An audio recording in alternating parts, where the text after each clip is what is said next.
É falar sobre correção dos filhos. Porque a gente pensa, bom, filho precisa corrigir. Não nasceu perfeito. A gente precisa saber corrigir bem.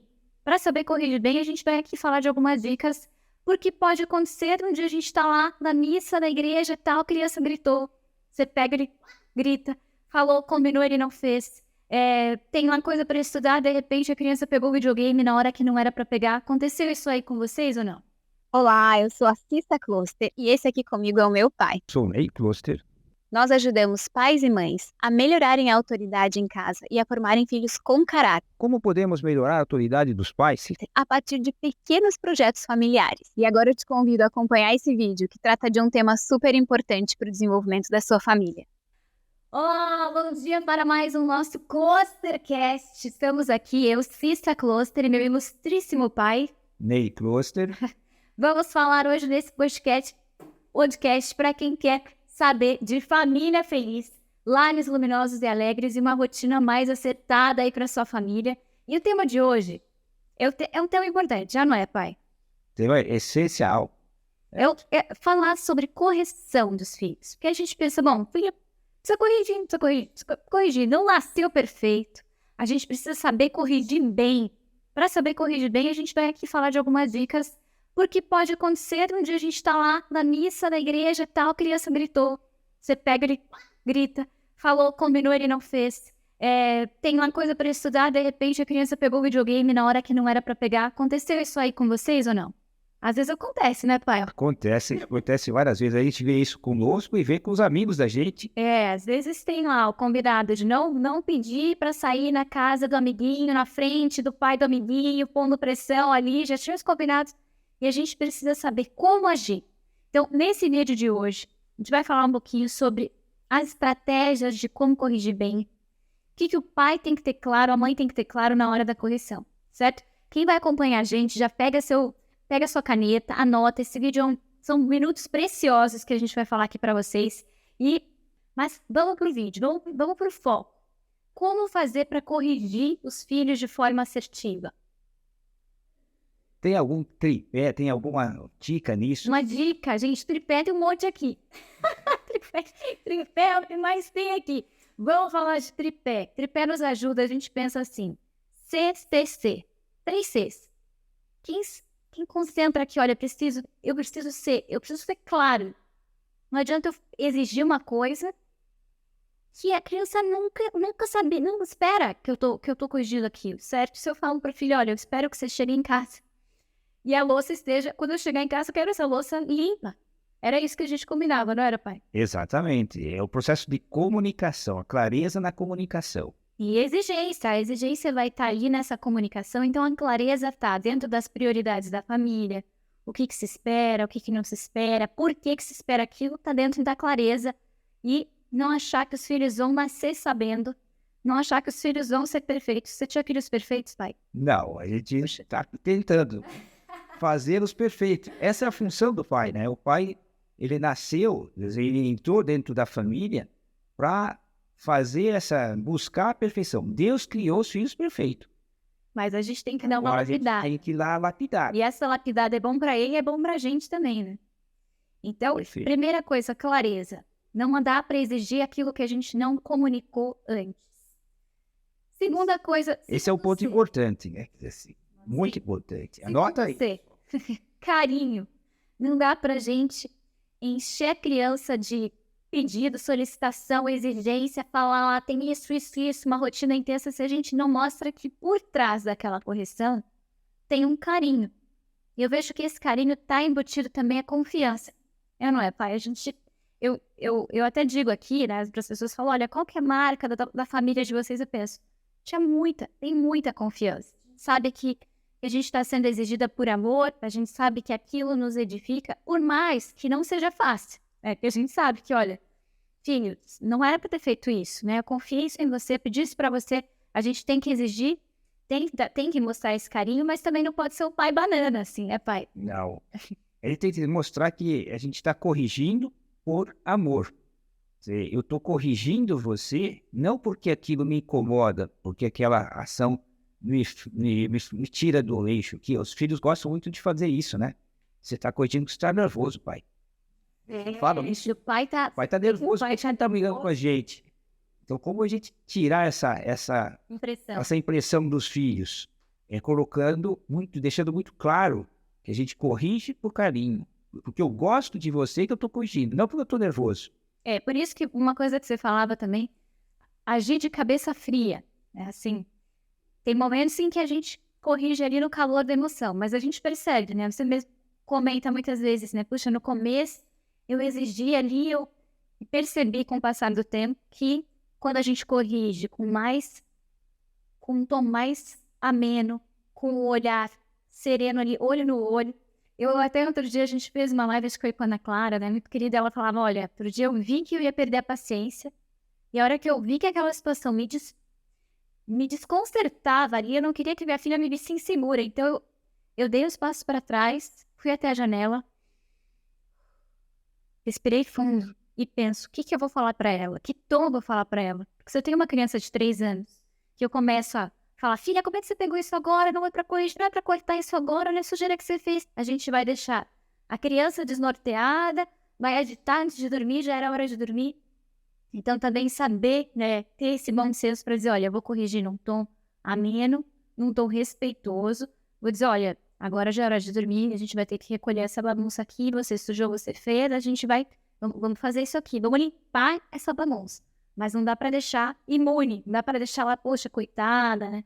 Não é para os pais serem omissos também com relação aos atos dos filhos, né? Se a gente se omite, o que acontece? Eles vão cada vez mais crescendo e vão ficando inseguros, porque a correção, ela te dá um rumo. Por mais que as crianças não gostem, mas a correção para eles vai dando um rumo que mais tarde, lá no final da vida deles, vai ser muito, muito interessante para eles decidirem. E a ideia de corrigir no positivo, Cícero, como que você vê isso? Assim, não ser só o negativo, porque a gente está no meio de uma coisa errada, né? Não ficar só falando, não faça, não fez. Como corrigir no positivo? Como tirar uma coisa positiva nessa correção? Olha, o tom, né, assim, é como a gente fala, o tom tem que ser positivo, quer dizer, por que eu estou corrigindo isso? Por que é importante eu te falar isso? Então, eu vejo que se, por exemplo, né, vamos trazer aqui uma situação, né, isso que eu falava lá no início. O filho começou a ligar o videogame antes de estudar. A gente tem uma situação bem concreta, né? Às vezes pegou lá o celular ou dispersou, não estudou, não se preveniu. O fato de trazer à tona aquela correção e ressaltar os motivos, qual é o motivo? Por que eu estou falando isso para você? Às vezes até fazer a pergunta, né? Dependendo da idade, dá para fazer perguntas. Tem idade que é melhor nem fazer perguntas. Senão a gente parece que joga o problema para a criança decidir. Para o mais velho, faz pergunta. Para o mais novo, não é padrão da nossa família. Não é o nosso combinado. Dá o critério. Não é assim que a gente... Não é isso que eu te disse, exatamente. Então, com relação aos mais velhos, dá para a gente perceber. Ele passou dos 7, 8 anos, dá para dizer... Por que você acha que eu estou te falando isso?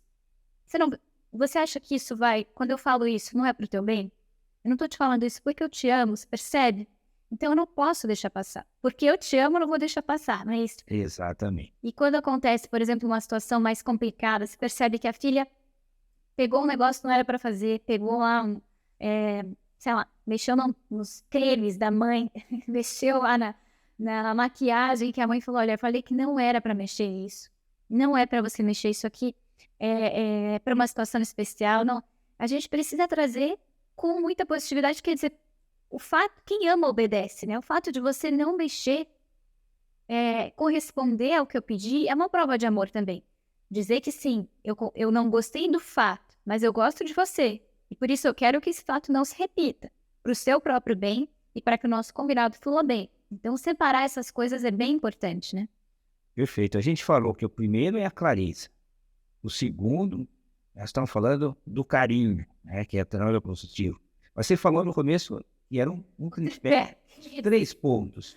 Qual é o terceiro ponto, Cis? O terceiro ponto, penso que assim, as pessoas precisam também dessa criatividade. Essa criatividade na hora de educar é não deixar um ambiente em que fique só na base nessa base de uma podada, né? Não é uma podada, tem a ver um carinho, mas a criatividade sai também em buscar soluções, fazer o filho participar das consequências. O que você acha, dependendo da idade, a gente joga lá para cima.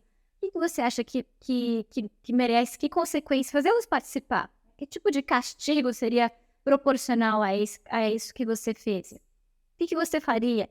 Então, quando o filho já é grande, quando ele participa da solução, isso faz com que ele amadureça também.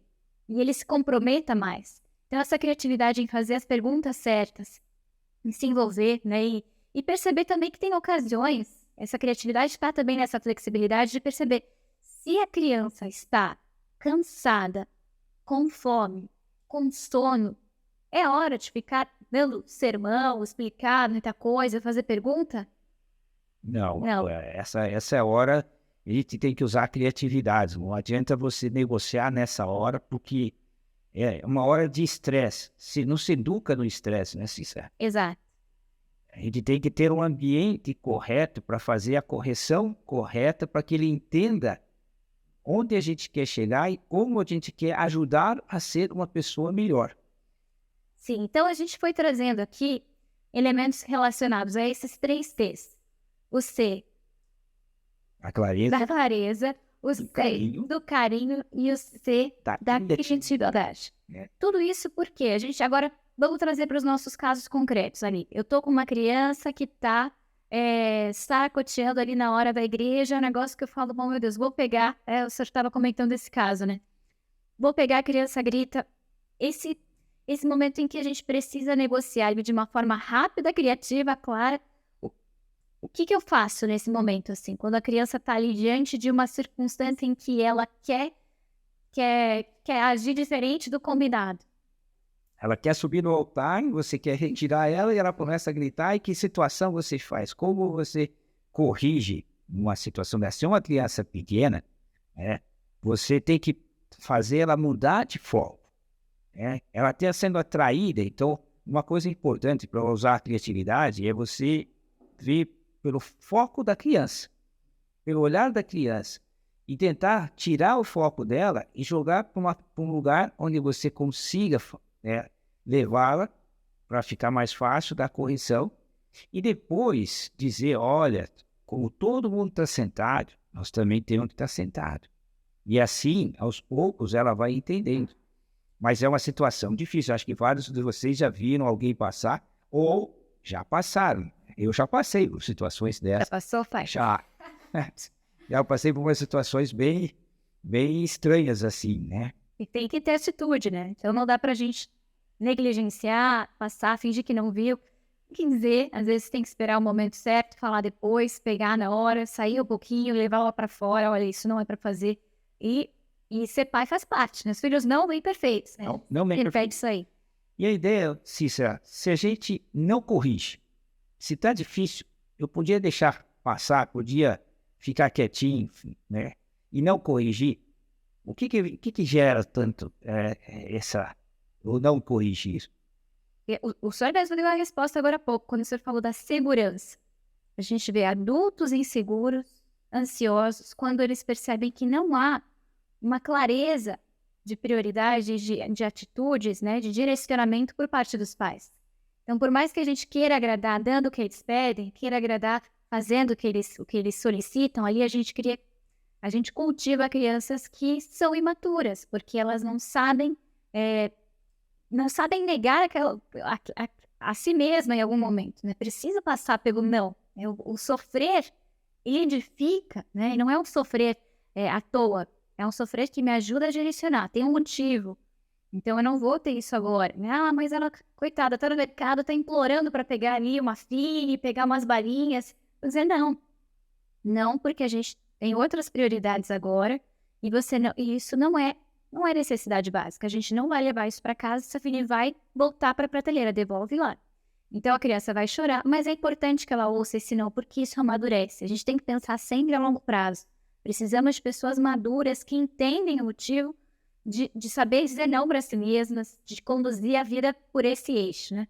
Então agora, vamos lá, precisamos, né, fechar alguns pontos, pai, ficou tudo fechado? Não, fechado, né? Precisamos agora de uma frase importante. Qual uma frase? Cardeal Newman falava outro dia, eu gostei muito dessa frase, que dizia assim, viver é mudar, e ser perfeito é ter mudado muitas vezes.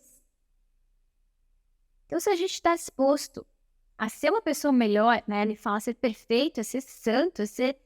Eu preciso aprender a me corrigir e corrigir meus filhos. Eles precisam dessa clareza. Eu não posso deixar, fingir que eu não vi, fingir que não viu. Pior coisa para a educação, né? A gente acha... Porque a criança vê que você negligenciou aquilo lá. Ele vê que para você, um dia você falou que não podia e outro dia você deixou. Isso desnorteia. Isso cria pessoas inseguras, pessoas frágeis. Então não é isso que a gente quer. A gente quer pessoas fortes, pessoas com valores, pessoas capazes de melhorar o mundo. E por isso, vale a pena a gente pensar nos 3 T's: clareza, carinho e criatividade. Respira fundo e vai lá, né? Porque educar faz parte, né? Corrigir é uma arte, né? Isso que a gente falava. Educar exige essa arte, né? De poder saber em cada momento o né? Qual é a pincelada que eu vou dar, mas tem também uma estratégia, né? Precisa ali de um estudo. E por isso que a gente está aqui hoje, por isso que eu espero vocês na semana que vem para mais um Clustercast. Coloque em prática essas dicas hoje, gente. Não deixa de compartilhar também com as pessoas que você viu esse vídeo. Olha, quanto antes a gente aprender a educar bem, corrigir bem e educar bem. Então, põe em prática hoje e eu espero vocês na semana que vem. Certo? Certo. Até mais, então. Tchau, pessoal. Tchau, tchau.